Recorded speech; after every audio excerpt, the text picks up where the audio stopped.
Yogesh sir आणि मी एक cinema केला, त्याच्यासाठी ते माझं नाव सिनेमातनं काढायला निघाले होते. सोंग नावाचा सिनेमा आहे जो येऊ घातलेला आहे. तर त्याचे दिग्दर्शिका आहेत शफाक खान म्हणून मॅडम. तर त्या म्हणाले की आपण कुशल बद्रिके यांना घेऊन सिनेमा करूया. तर हे म्हणाले की काय आहे की आपण कमी लाईट घेऊन चाललोय, कमी लाईटवर शूट करतोय आणि कुशल बद्रिके नावाचा जो नट आहे त्याचा एकूण रंग बघता याचा दात आणि माझे रंग, तर ह्याचा एकूण रंग बघता आपल्याला एक्स्ट्रा लाईट्स लागतील.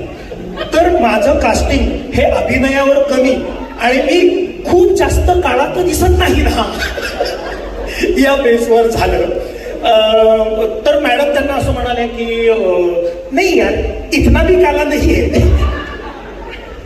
फायनली तो सिनेमा आम्ही केला, तो सिनेमा येऊ घातलाय. माझं काम त्यांना बहुतेक आवडलं असेल किंवा स्वतःचं पाप धुवायचं असेल म्हणून माझं नाव सजेस्ट केलं.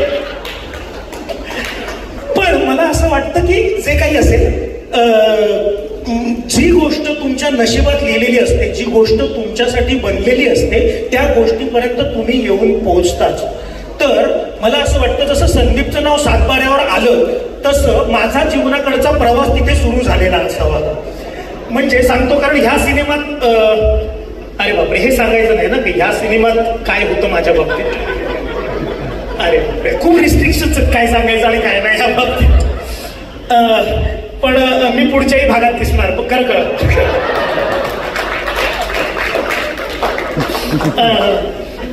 तर संपूर्ण ऍक्टरचा नाही छे आम्ही ऑरिजिनेशन करणारी माणसं आहोत. पण एनिवे हा सिनेमा ज्या पद्धतीने शूट झाला, ज्या पद्धतीने या सिनेमातली गोष्ट आहे, खूप वेगळ्या पद्धतीने गोष्ट येते, खूप वेगळा सिनेमा आहे. एकीकडे हॉरर आहे, थ्रिलर आहे, कॉमेडी आहे, A to Z गोष्टी तुम्हाला ह्याच्यामध्ये बघायला मिळतील. आणि मला खरंच रसिक सर तुमचं खरंच मला थँक्यू मनापासून म्हणायचं आहे. कारण अशा पद्धतीचा सिनेमा करण्यासाठी, एवढा मोठा सिनेमा करण्यासाठी एक खंबीर पाठबळ लागतं. सर तुमचं आहे त्याबद्दल खरंच मनापासून थँक्यू. मी गेल्या मराठी काही सिनेमांमध्ये इतकी मोठी प्रेस कॉन्फरन्स पण बघितली नाही, त्यामुळे तुमच्या सगळ्यांचं सुद्धा आभार. आणि प्रीतम सर थँक्यू, तुम्ही मला या सिनेमात कास्ट केलं की माझ्या वाट्याला इतका सुंदर एक सिनेमा आला. आत्ता संदीप जसं म्हणाला की 2016 मध्ये तो जो चित्रपट होता एक होता काऊ, त्यासाठी मला बेस्ट ऍक्टरचं अवॉर्ड मिळालं होतं. आणि मला खात्री आहे हा सिनेमा रिलीज झाल्यानंतर मी या सिनेमासाठी अवॉर्ड घेतोय ना. आता माझा नवीन प्रवास सुरू लागलाय सिनेमातला. असा मेसेज आला ना तू लय अवघड होतो. बर्डे गेलाय का काय केलं की आपलं नाव कोणीतरी वाईट सांगितलंय का यांना काहीतरी चुकीचं काम मेसेज गेला हा माहित नाही. पण नाही म्हणे सर तुम्ही हॉटेलचे तुम्ही इन करा म्हणे, तुमचं काम आहे का. बरं ठीक आहे. दुसऱ्या दिवशी आला, सेटला निघालो, पाऊस आला म्हणे सर शूटिंग होणार नाही म्हणे. तिसऱ्या दिवशी म्हटलं आपणच आधी जायचं का म्हणलं. म्हणून मी सेट बघण्याच्या निमित्तानं मीच गेलो आणि मी सांगितलं मी प्रवीण डाळिंबकर आहे. प्रीतम दादा म्हणे अहो सर म्हणे तुम्हाला पाहिलंय म्हणे, तुमचा सिनेमा पाहिलाय. नाही म्हणलं मला बघायचं होतं की मी इथं येणार आहे म्हणून. सेट पाहायला म्हटलं, तो सेट पाहायला अरगडा म्हटलं आपण याची भाग झालोय महत्वाचा. जेवढं बोललो तेवढाच सिनेमात आहे. आणि एक असतात चित्रपटाचा ध्यास असणारी माणसं, ही सगळी ध्यास असणारी माणसं आहेत, ही सगळी वेडी माणसं आहेत. ह्यांनी तो वेडेपणा तुम्हाला पूर्णपणे आमच्या चित्रपटात दिसणार आहे. आणि माझे सगळे सहकलाकार कमाल होते. संदीप आणि मी खूप वर्ष एकत्र काम केलेलं आहे. कुशल बद्रिके आणि मी खूप वर्ष एकत्र काम करतोय. शशांक शिंदे आणि मी खूप काम केलेलं आहे.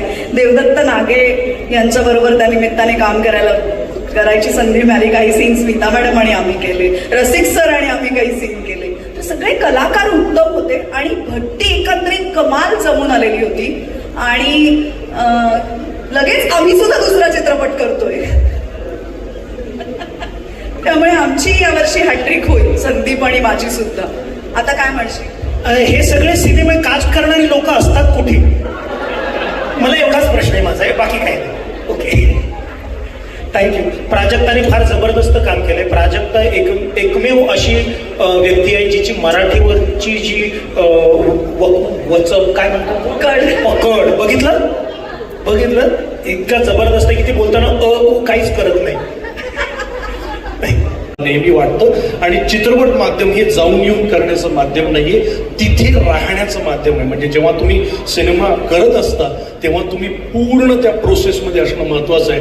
तर मला या प्रोसेसमध्ये प्रीतम सारखा माझा एक मित्र, उत्तम दिग्दर्शक, ज्याची कॉन्टेंटवर, खूप कमी दिग्दर्शक असे असतात की ज्यांना टेक्निकली साऊंड असतात पण कॉन्टेंटवर पकड नसते. कॉन्टेंट चांगला असतो पण टेक्निकली फार गोष्टी कळत नाही.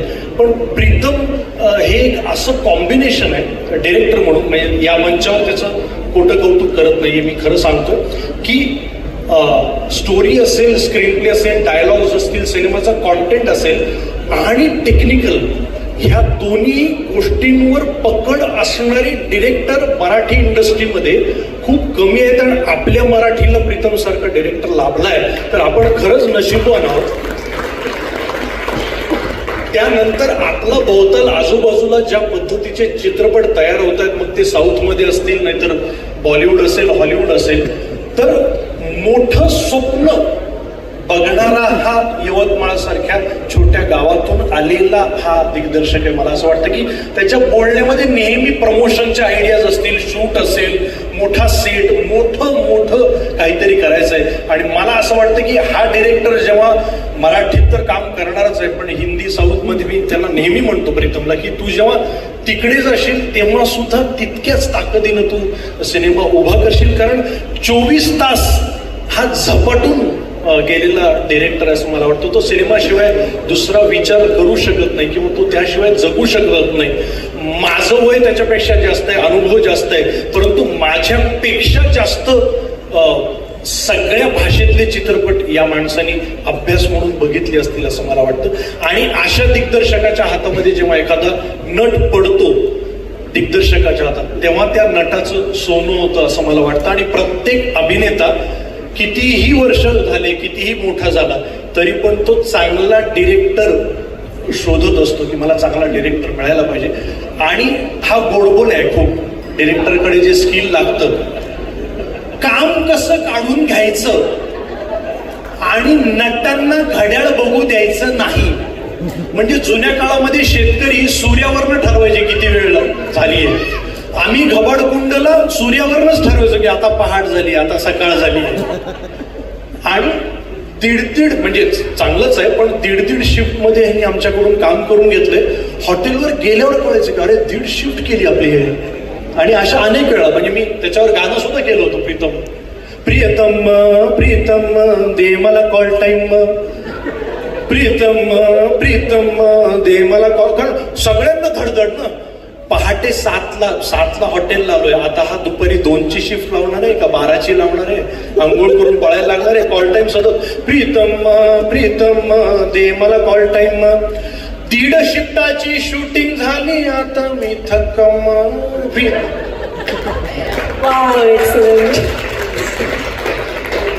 आणि रसिक सरांसारखा माणूस परत ते जोडी जी जमली आहे त्यांची, की विजन मोठं असणं फार गरजेचं आहे असं मला वाटतं. ते त्यांचं आहेच आहे की काय लागतंय सांगा. कारण मी पहिल्यांदा 25 वर्षात 55 सिनेमे झाले. पहिल्यांदा मी सेट उभा राहिलाय मराठीमध्ये आणि त्याच्यावर मी काम केलं. नाहीतर वाडा असतो, तो रेडी असतो, त्याचा रेंट आपण देतो आणि तिथे शूट करतो. पण काही हजार स्क्वेअर फीटचा सेट उभा करणं ही सोपी गोष्ट नाही असं मला वाटतं. त्याच्यामुळे रसिक सरांसाठी आपण जोरदार टाळ्या झाल्या पाहिजेत. आणि प्रीतमचं वैशिष्ट्य असं आहे की जे परत निर्माते त्याच्याकडे येतात सिनेमा तू कर म्हणून. कारण निर्माता जगला पाहिजे.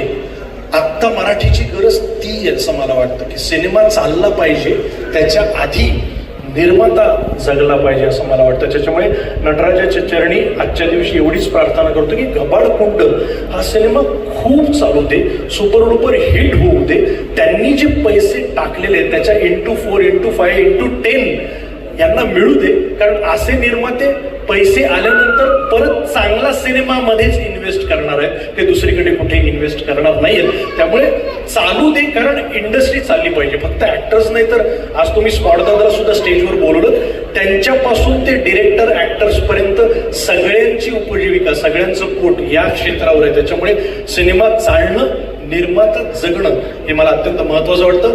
आज ही फिल्म जी आहे ती मी अनेक सिनेमे केले. आमचं आल्याड पल्याड किंवा त्याच्या आधी आम्ही देशकांपासून मी प्रीतम बरोबर काम करतोय आणि तेव्हापासून त्यांनी जे जे चित्रपट केले त्या चित्रपटांमध्ये मी आहे. त्याच्यामुळे आता मी त्याच्या रेशन कार्डावर आलेलो आहे. त्याच्यामुळे आता माझं नाव हटवणं शक्य नाहीये.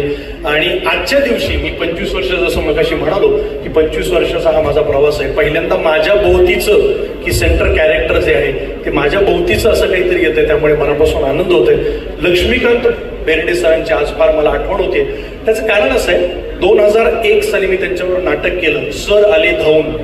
त्या नाटकामध्ये मी छोट्याशा भूकंपग्रस्त मुलाची भूमिका करायचो आणि त्यावेळेस मला 125 रुपयाचं मानधन मिळायचं, पाकिट होतं तेव्हा मानधन.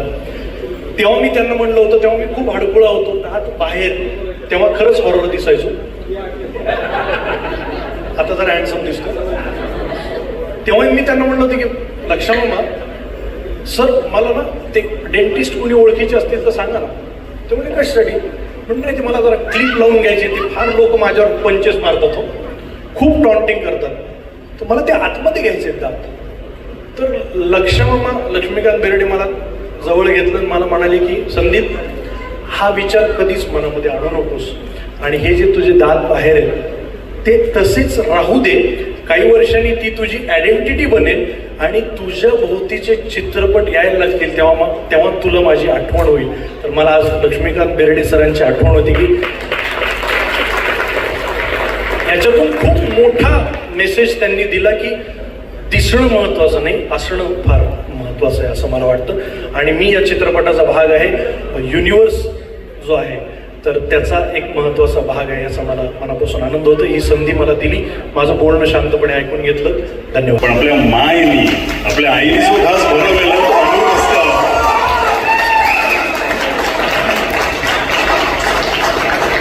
हे खरंच घरी आल्यासारखं वाटतं.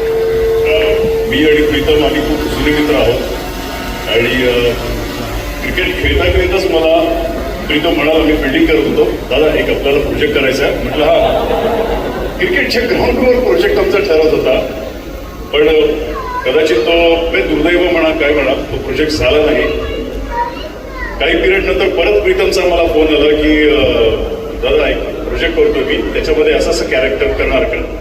म्हटलं अरे प्रीतम, मी खूप सिलेक्टेड कॅरेक्टर करतो सध्या, तर हे नको, आपण पुढच्या याच्यामध्ये नक्की करू. तो चित्रपट होता अल्याड पल्याड.